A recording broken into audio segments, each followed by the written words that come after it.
मैं तीसरी बार प्रेग्नेंट हुई। इस बार मन में बड़ी आस थी कि भगवान एक बेटी दे देना मुझे। ऐसा लगता कि अगर बेटी ना हुई तो मेरी ज़िंदगी ही अधूरी रह जाएगी।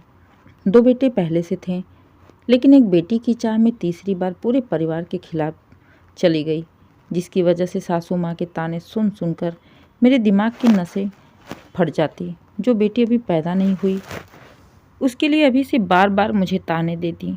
बड़ी बेटी की इच्छा लिए है, जिसको बहुत इच्छा होती है भगवान उसको कभी भी बेटी नहीं देता।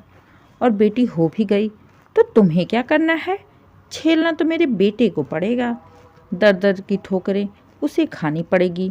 ऊपर से शादी अच्छे घर में ना करो तो पूरी ज़िंदगी एक कलेश मिल जाएगा। उनकी बातें सुनकर मेरा कलेजा मुंह को आ जाता। मैं रो पड़ती। उनके दिमाग की सोचकर मुझे हैरानी भी होती कि किस दिमाग के हैं ये। अगर इतना ही दिमाग था तो अपने बेटे की शादी ही नहीं करनी थी, या फिर इन्हें खुद ही बच्चे नहीं पैदा करने चाहिए थे। क्या पता किसकी ज़िंदगी में क्या लिखा पड़ा है। सारी कुंडली इन्हें मेरी बेटी की ही पता है। उसके नसीब में दुख है, सुख है, मुझे मेरी बेटी हो या बेटा हो, इन्हें सब कुछ पता है। लेकिन सासू माँ ने इतना कलेश किया घर में, इतना कलेश किया कि बना बनाया खाना भी कोई नहीं खाता। पति भी थे, वो भी बस अपनी माँ के हाँ में हाँ मिलाते। उनका तो जैसे कोई दिमाग ही नहीं चलता। जो माँ कहे बस वही सही है। खुद की तो कोई इच्छा भी नहीं, ना खुद का कोई शौक़ रह गया। माँ ने फरमान सुना दिया, बेटे को जाकर अबॉर्शन करवा दो। बेटा तैयार तुरंत मेरे पीछे पड़ गया, चलो डॉक्टर के पास, चलो डॉक्टर के पास। ज़बरदस्ती मुझे डॉक्टर के पास ले जाया गया। पूरे रास्ते में जितने भी मेरे दिमाग में देवी देवता थे सबको मनाती गई, लगातार मन्नतें मांगती गई। हे भगवान, मेरी बेटी को बचा लो, मेरी बेटी को बचा लो। मन में एक ऐसा पक्का विश्वास था कि मेरी कोख में मेरी बेटी ही है। और ऐसा लगा अबॉर्शन के लिए जाते समय जैसे मैं अपनी बेटी का गला अपने हाथों से घोट रही हूँ। घुट घुट कर रह जाती, सांस ऊपर नीचे होने लगता। अस्पताल जाने के बाद डॉक्टर से मिले। डॉक्टर ने पूछा, आप अबॉर्शन क्यों करवाना चाहते हैं? पति ने कोई संतोषजनक जवाब नहीं दिया। डॉक्टर को उन्होंने साफ साफ कह दिया, माँ बाप ने मना कर दिया, इसलिए हम तीसरा बच्चा नहीं करेंगे। उनकी कोई अपनी चॉइस ही नहीं थी। डॉक्टर ने पूछा, आप अपना बताइए, आपकी बीवी है, आपके बच्चे हैं, आपकी जिम्मेदारी है, आप अपने बच्चों की जिम्मेदारी उठा पाएंगे या नहीं? जो अपने माँ बाप के पीछे छुप के बोल रहे हैं। फिर भी पति नहीं समझ पाए और साफ साफ कह दिया डॉक्टर से कि नहीं, जैसे मेरे माँ बाप चाहते हैं वैसे ही होगा।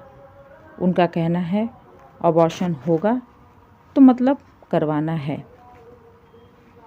मेरा गिरा हुआ चेहरा देख डॉक्टर को भी कुछ शक हो गया। वो जांच के बहाने मुझे अंदर लेकर गई। और सच कहूँ तो उस दिन मुझे डॉक्टर के रूप में भगवान मिले थे, जो उसने मेरे चेहरे को पढ़ लिया और कोई भी पेपर साइन करवाने से पहले जांच के बहाने मुझे अंदर ले गई।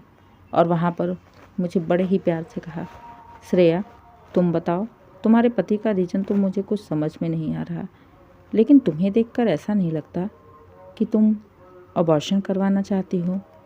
अगर कोई बात है खुलकर बोलो।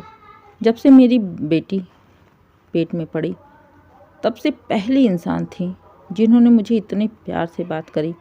मुझे डॉक्टर से अपनापन महसूस होने लगा। उनकी बातें सुनने के बाद मेरी आंखों में आंसू आ गए।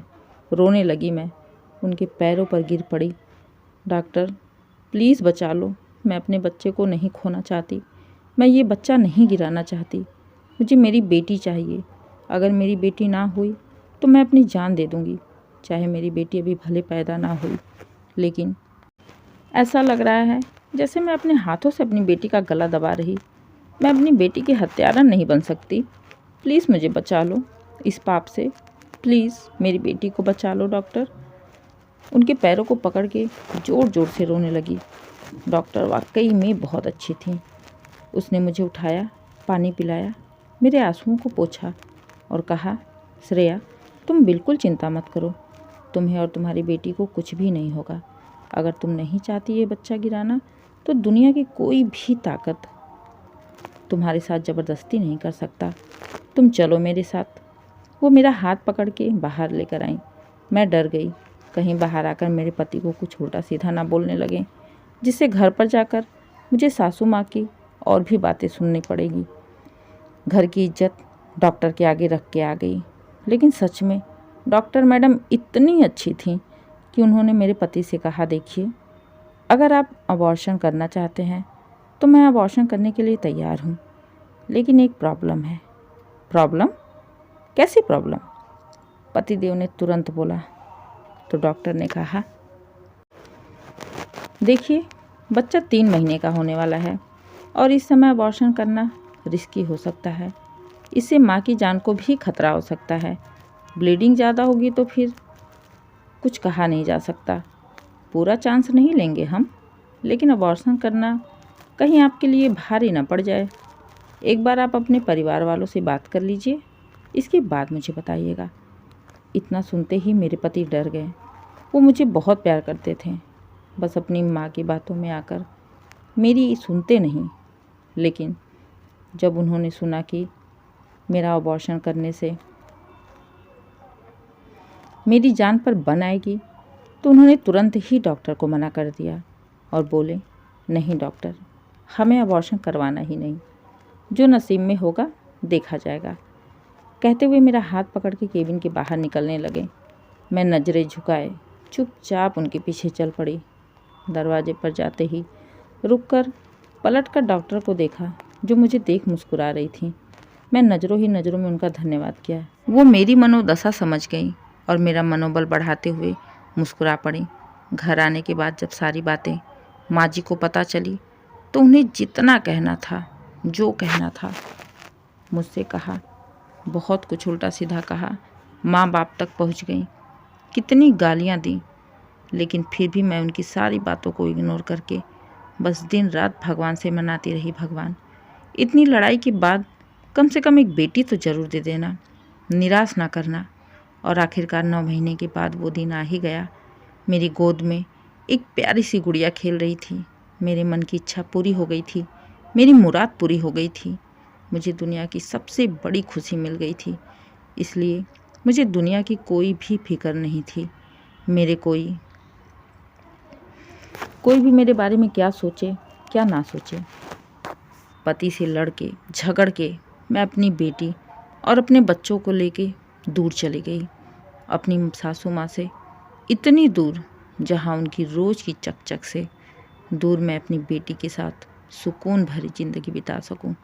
दोस्तों, उम्मीद है कहानी आपको पसंद आई हो। अगर कहानी पसंद आए, कहानी को लाइक करें, शेयर करें, चैनल को सब्सक्राइब करें और कमेंट करके ज़रूर बताइए कहानी कैसी लगी।